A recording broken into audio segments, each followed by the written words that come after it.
అందరికీ నమస్తే. ఈరోజు నేను పాలక్ రైస్ ఎలా తయారు చేయాలనో చెప్తానండి. ఆకుకూరలు ఆరోగ్యానికి ఎంతో మంచివి కదా. అవి ఒకే రకంగా కాకుండా మార్చి మార్చి అంటే వేరే వేరే రకాలుగా కూడా వండుకుంటే బాగుంటుంది. నేను ఇలా వండాను. చాలామంది చేస్తారు ఇది. పాలకూర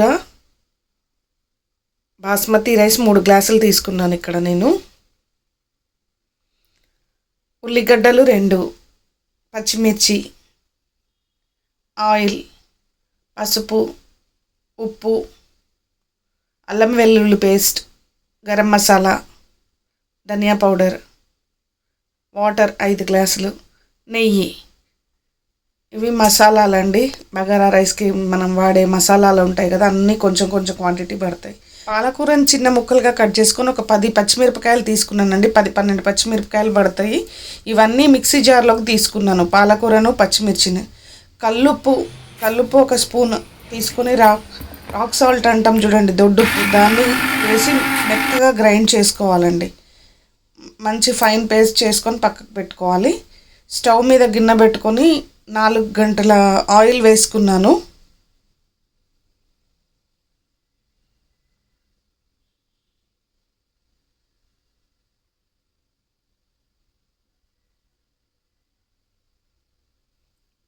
ఆయిల్ వేసుకున్న తర్వాత దాన్ని వేడెక్కే వరకు ఉండాలి. ఆయిల్ వేడైంది. కొంచెం కొంచెం స్పైసెస్ అండి, మీకు ఇంతకుముందు బిర్యానీ మసాలాలు చూపించినాను కదా, బిర్యానీ ఆకు, సాజీరా, దాల్చిన్, మరాఠీ మొగ్గ, లవంగ, ఇలాచి, భోజువారి పత్త, అనాస పువ్వు, జాపత్రి అన్నీ కొంచెం కొంచెం క్వాంటిటీ వేయాలండి. 3 గ్లాసులే కదా, ఎక్కువైతే మొత్తం రైస్ మొత్తం అదే స్మెల్ వస్తుంది. కొద్దిగా వేసుకోవాలి, సరిపోతుంది.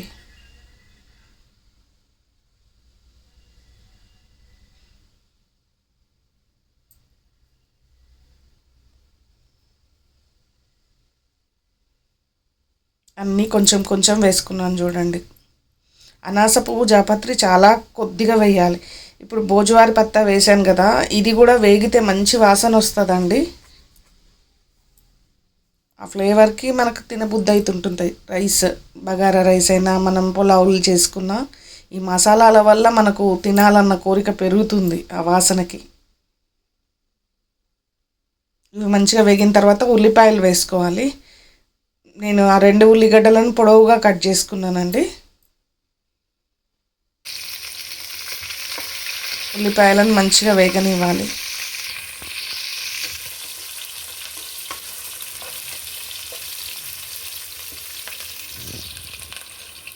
వాళ్ళ పచ్చి వాసన పోయే వరకు మంచిగా వేగనివ్వాలండి.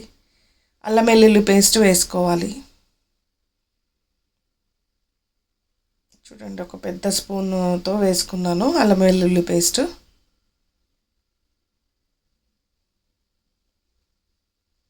ఇది కూడా పచ్చి వాసన పోయే వరకు కలుపుకోవాలి, వేయించుకోవాలి మంచిగా.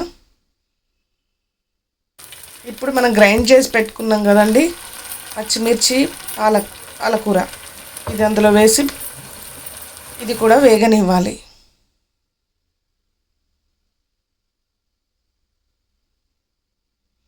ఒక 3-4 నిమిషాల తర్వాత వేగుతుందండి మంచిగా. నూనె పైకి వచ్చింది చూడండి. ఒక 3-4 మినిట్స్ అట్లనే స్టవ్ మీద సిమ్లో పెట్టుకోవాలి. కొద్దిగా పసుపు వేసుకున్నాను.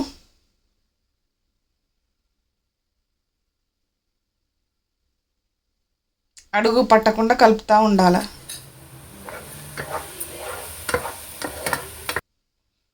చూడండి, వేగింది.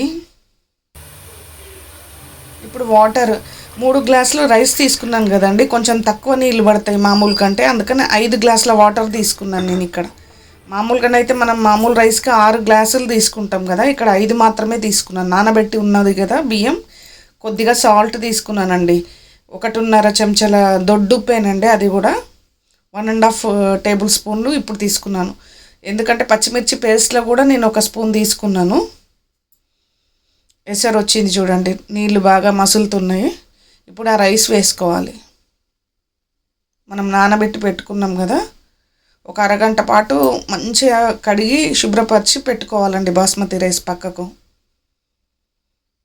నానబెట్టి పెట్టుకున్న రైస్ వేసిన తర్వాత కొద్దిగా కలపాలి. కలిపి మన మసాలాలు ఉన్నాయి కదండి అవి వేసేసుకోవాలి. గరం మసాలా, ధనియా పౌడరు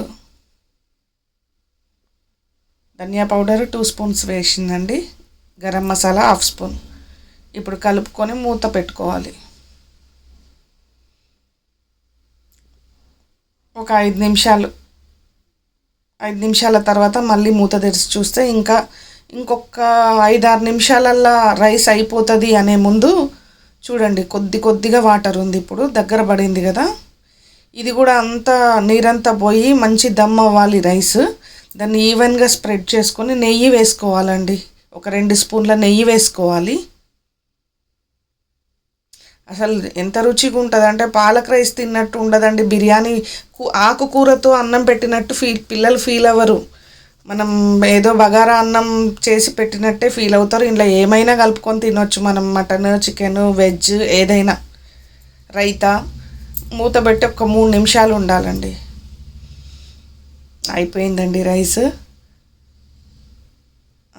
ఆ ఫ్లేవర్ మొత్తం మన మసాలాలన్నీ బిర్యానీలో వేసినాం కాబట్టి బిర్యానీ ఫ్లేవరే వస్తుంటుంది. కొద్దిగా పాలక్ స్మెల్ కూడా వస్తుంది. ఇది ఉట్టిదైనా తినవచ్చు, రైతాతో తినొచ్చు. మనం బగారా రైస్లో ఏమేమైతే కర్రీస్ యూజ్ చేసుకుంటామో అవన్నీ యూజ్ చేసుకొని తినొచ్చు. మీరు కూడా ట్రై చేయండి. మా వీడియోస్ కనుక మీకు నచ్చినట్లయితే సబ్స్క్రైబ్ చేయండి, లైక్ చేయండి, షేర్ చేయండి, కామెంట్ చేయండి.